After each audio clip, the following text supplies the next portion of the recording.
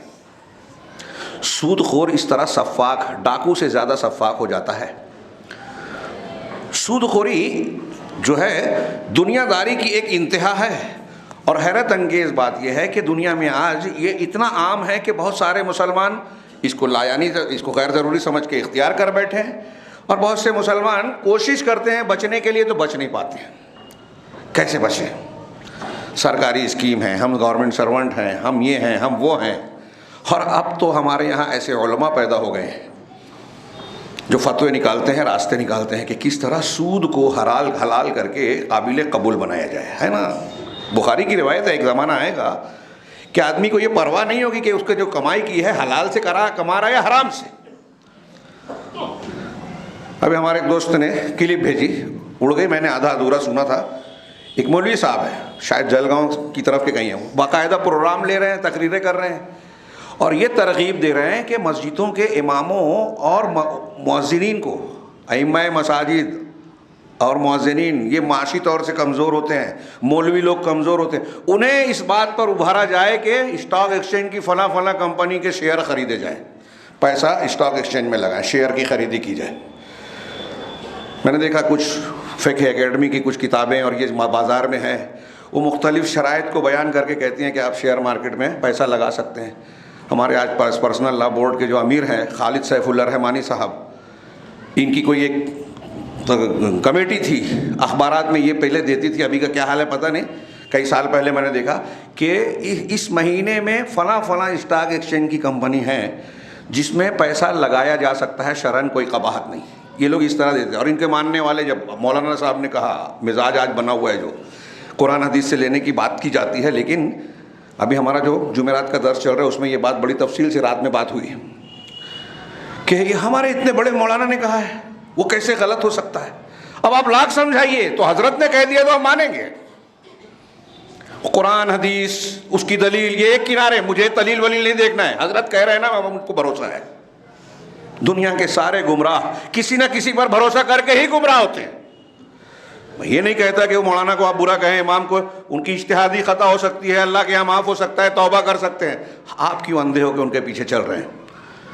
تو غور کیجئے کہ یہ ہمارے یہاں میں نے سنا ہے ہمارے شہر میں بینک سے لین دین کرنا، بینک میں نوکری کرنا، کہ آپ کلرک ہیں، آپ کلیکٹر ہیں، مولوی صاحب کا فتویٰ ہے جیب میں کہ آپ کر سکتے ہیں۔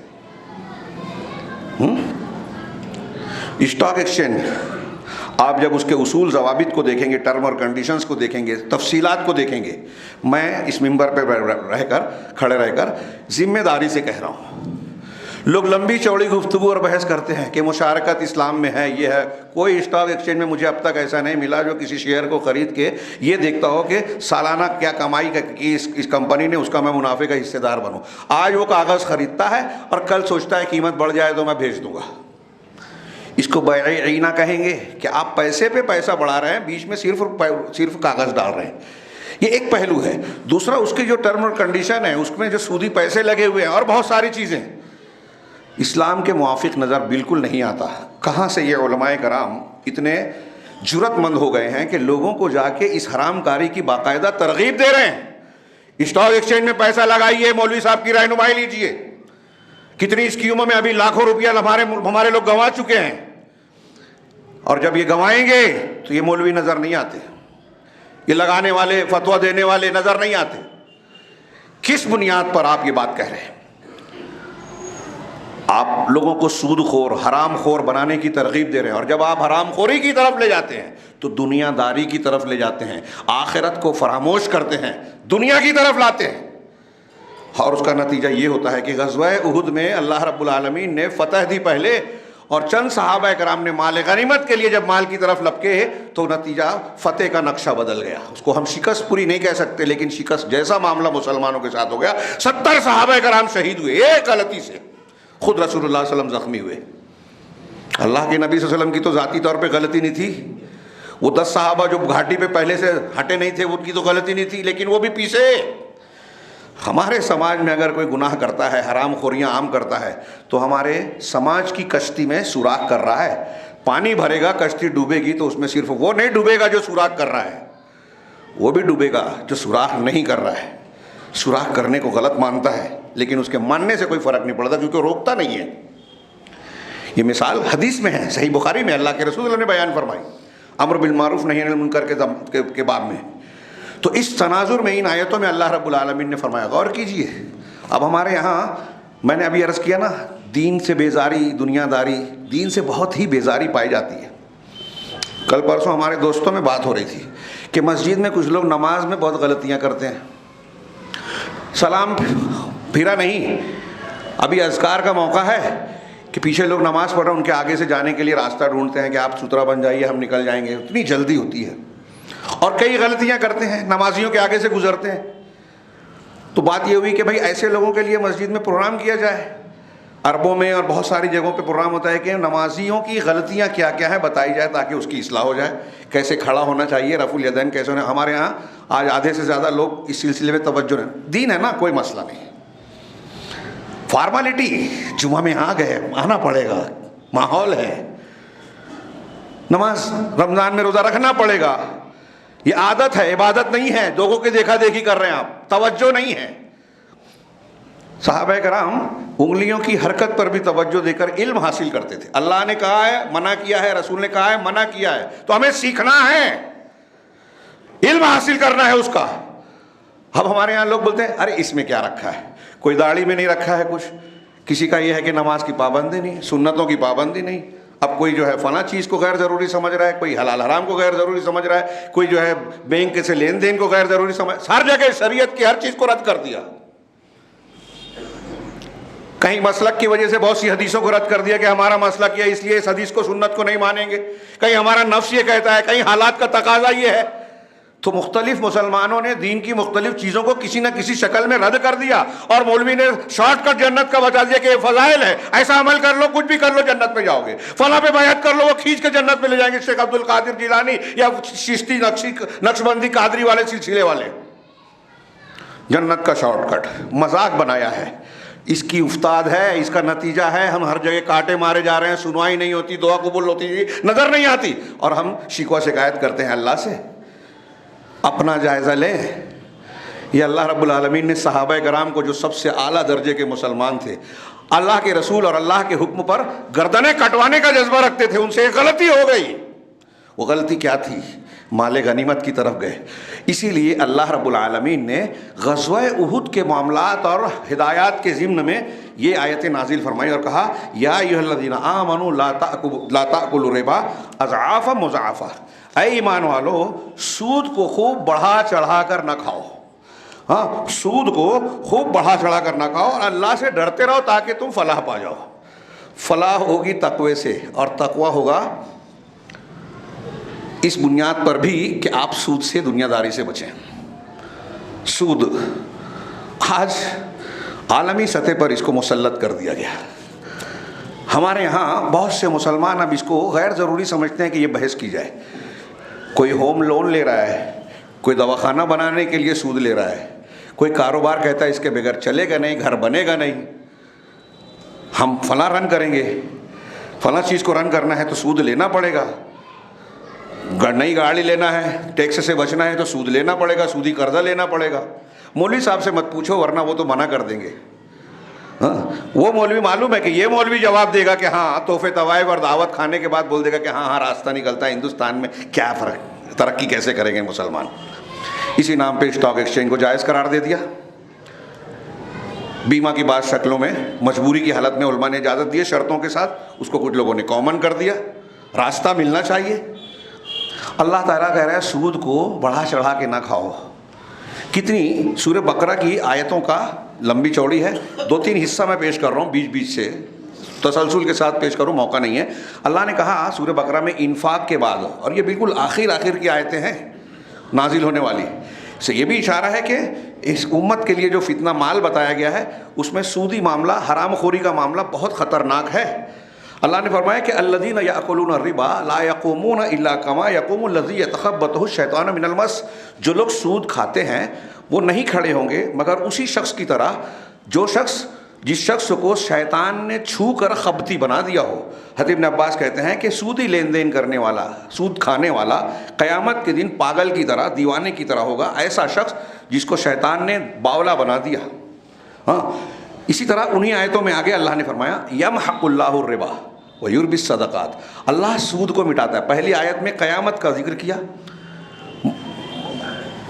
معراج والی حدیث میں پیٹ میں جو ہے بڑے بڑے سانپ اور اس کا سود کھانے والے کے عذاب کی شکل بتائی، جہنم کا عذاب بتایا۔ اس میں دنیا کی بات بتا رہے اللہ تعالیٰ کہ اللہ سود کو مٹاتا ہے۔ سود مٹاتا ہے کیسے؟ ایک آدمی اگر سودی کاروبار کر رہا ہے، آپ کو لگ رہا ہے کہ بہت ترقی ہو گئی، 4 کارخانے بن گئے، اتنا پیسہ ہو گیا، بینک بیلنس ہو گیا، ٹرن اوور ہو رہا ہے، لیکن اللہ کہہ رہا ہے کہ اللہ اسے مٹا دے گا، تو انجام کے اعتبار سے اس کی تباہی طے ہے، وہ دیوالا ہونا ہی ہے ایک۔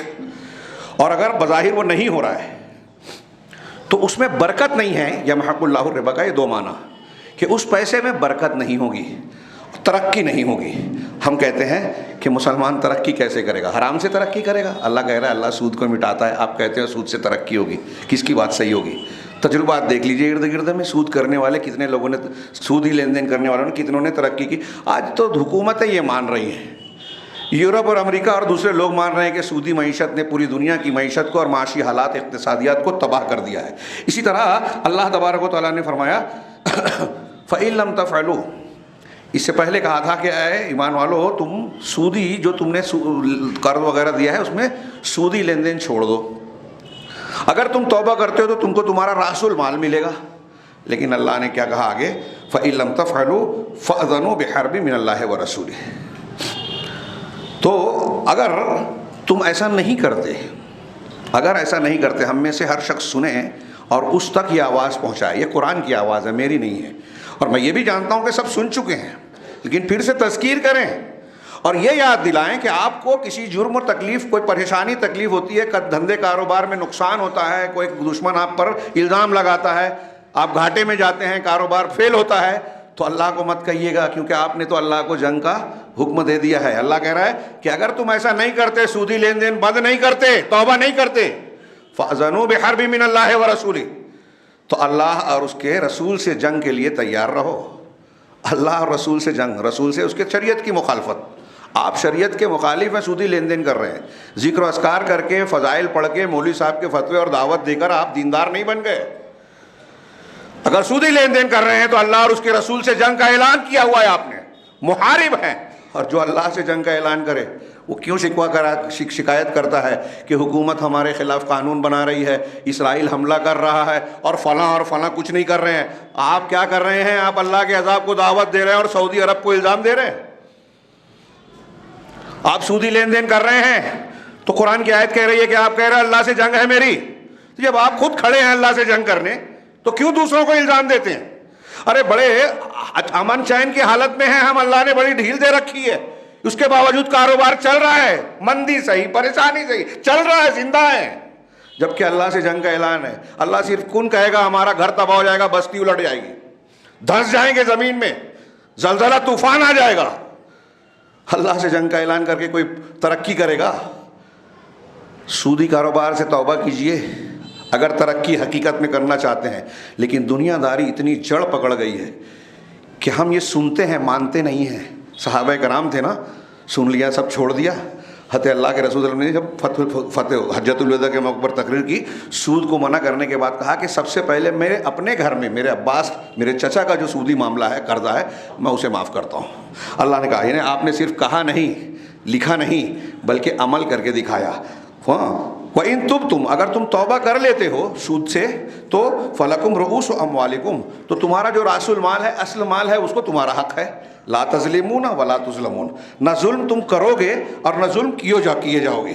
ہاں، غور کیجئے کہ ان آیتوں میں آگے اللہ تبارک و تعالیٰ نے ایک جگہ فرمایا آیت کو ختم کرتے ہوئے، وَمَنْ عَادَ، اور جو واپس سود لے گا، فَأُولَئِكَ أَصْحَابُ النَّارِ، یہ جہنمی ہے۔ سود کا یہ ایک انجام، یہ جہنمی ہے۔ وَهُمْ فِيهَا خَالِدُونَ، اور وہ اس میں ہمیشہ رہیں گے۔ انہی آیتوں کے ضمن میں اللہ نے کہا فرمایا واللہ لا یحب کل کفار اثیم. اللہ رب العالمین ہر کفار ناشکر کافر کو اور گنہگار کو پسند نہیں کرتا. یہ سودی کاروبار کرنے والے کے بارے میں کہا ہے. لا یحب، پہلا یہ کہ اللہ کا وہ پسندیدہ نہیں ہے، کتنے بھی فضائل پر عمل کر رہا ہو. ہاں، سنن النوافل کر لیا، اپنے آپ کو فت پوش بتا رہا ہے. مولوی صاحب ہیں، اسٹاک ایکسچینج کی تبلیغ کر رہے ہیں، ہاں اللہ سے جنگ کا اعلان کی تبلیغ کر رہے ہیں، فتویٰ دے رہے ہیں حرام کو حلال بنانے کا، اللہ سے جنگ کے اعلان کو فتویٰ دے رہے ہیں، بڑھاوا دے رہے ہیں.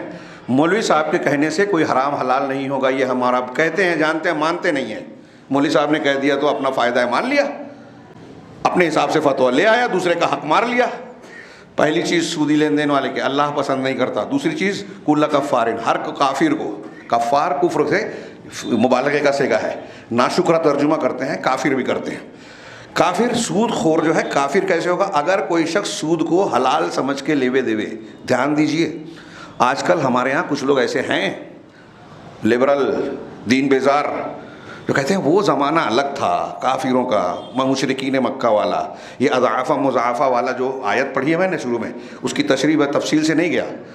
کوئی یہ کہے کہ بھائی اللہ تعالیٰ نے گناہ در گناہ جب سود بڑھے وہ حرام ہے، چھوٹا موٹا لے سکتے ہیں جیسے آج ہندو لوگ کہتے ہیں چھوٹا موٹا چلے گا. نہیں، یہ واقعے کی حکایت تھی. اور سودی لین دین میں یہی ہوتا ہے کہ جب ایک آدمی اس میں پھنس جاتا ہے تو دن بڑھتے بڑھتے اس کا سود اصل سے کئی گنا بڑھ جاتا ہے.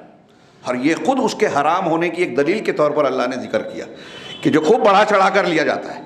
تو ہمارے ہاں اس طرح کے لوگ ترک دیتے ہیں، دلیل دیتے ہیں کہ نہیں حالات کا تقاضا ہے، ایسا ہے ویسا ہے. اور اب علماء کرام میں بھی ایسے لوگ پیدا ہو گئے، اور عوام چونکہ علماء پہ بھروسہ کرتی ہے اور وہ راستہ ڈھونڈتی ہے حرام کا،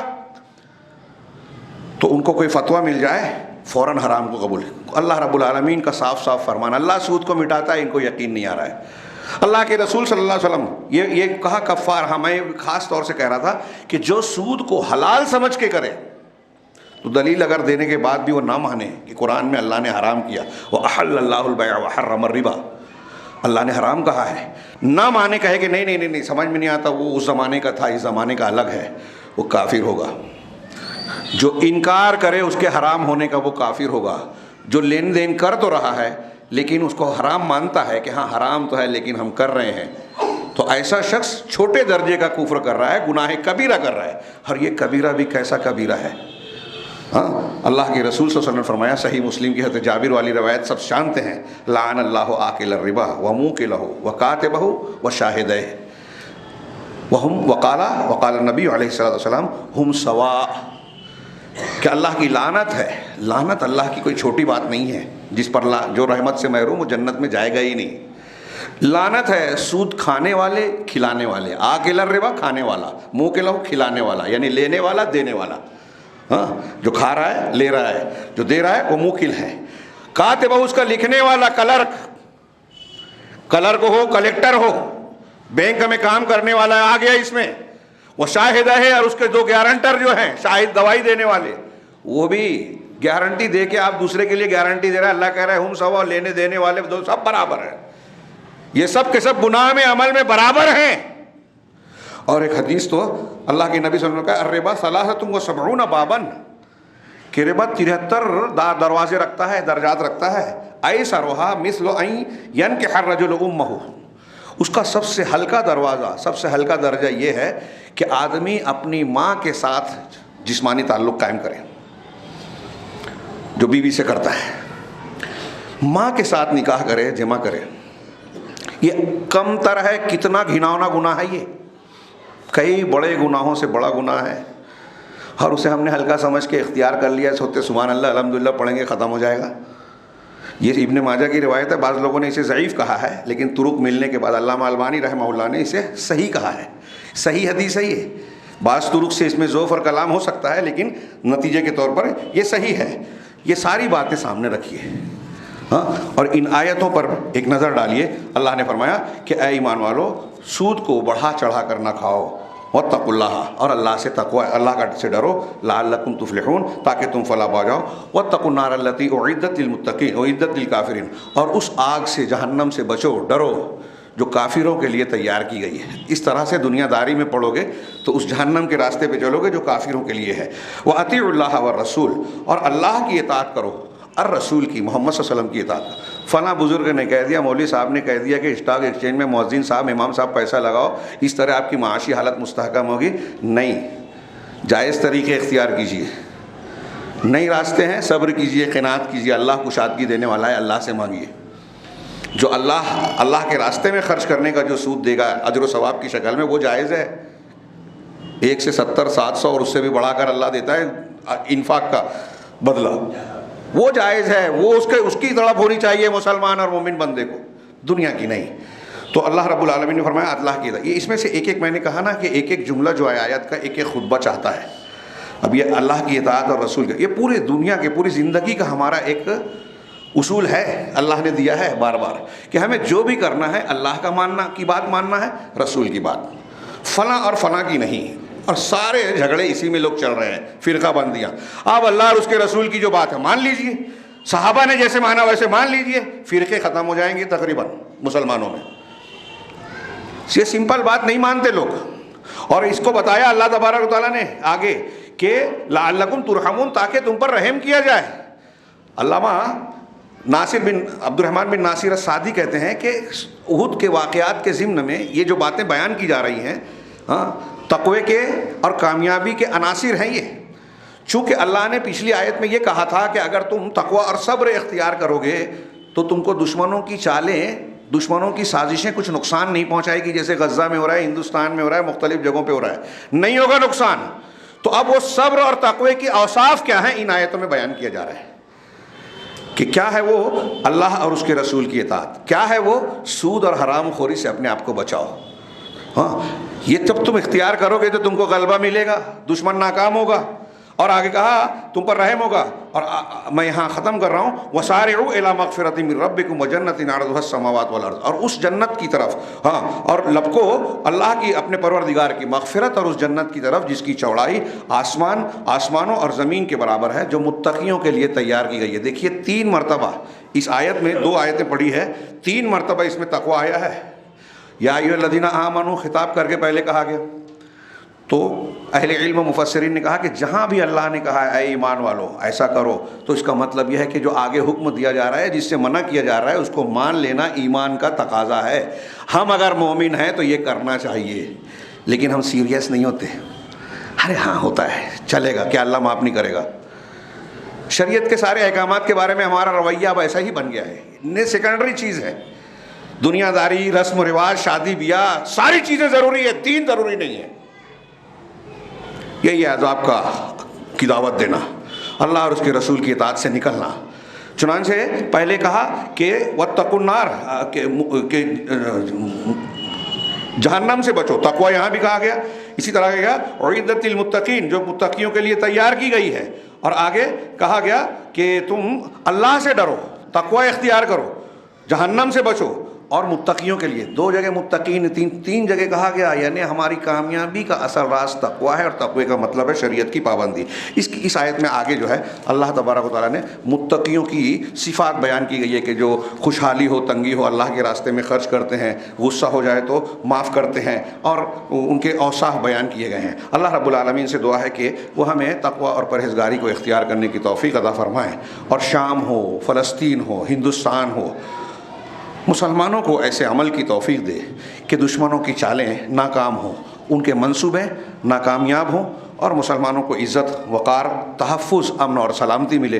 دنیا میں بھی امن و سلامتی ملے اور آخرت میں بھی کامیابی ملے. اللہ رب العالمین نے صرف دعا کو نہیں بلکہ شریعت کے اصولوں کو بھی بتایا ہے کہ اگر آپ امن و سلامتی دنیا میں اور آخرت میں چاہتے ہیں تو یہ ایک جگہ کا نمونہ ہم نے پڑھا کہ تقوی اختیار کرنا ہوگا، شریعت کی پابندی کرنی ہوگی، اللہ رب العالمین کی حرام کی ہوئی چیزوں سے اپنے آپ کو بچانا ہوگا. اس کے بغیر ہم تحفظ نہیں پا سکتے. اللہ رب العالمین ہمیں تحفظ کے لائق بنائے. اقول قولی هذا واستغفر الله لسائر المسلمين وصلى الله على نبينا محمد. بارك الله لنا ولكم في القرآن المجيد ونفعنا وإياكم بالآيات والذكر الحكيم إنه تعالى جواد كريم مالك برور رب الرحيم.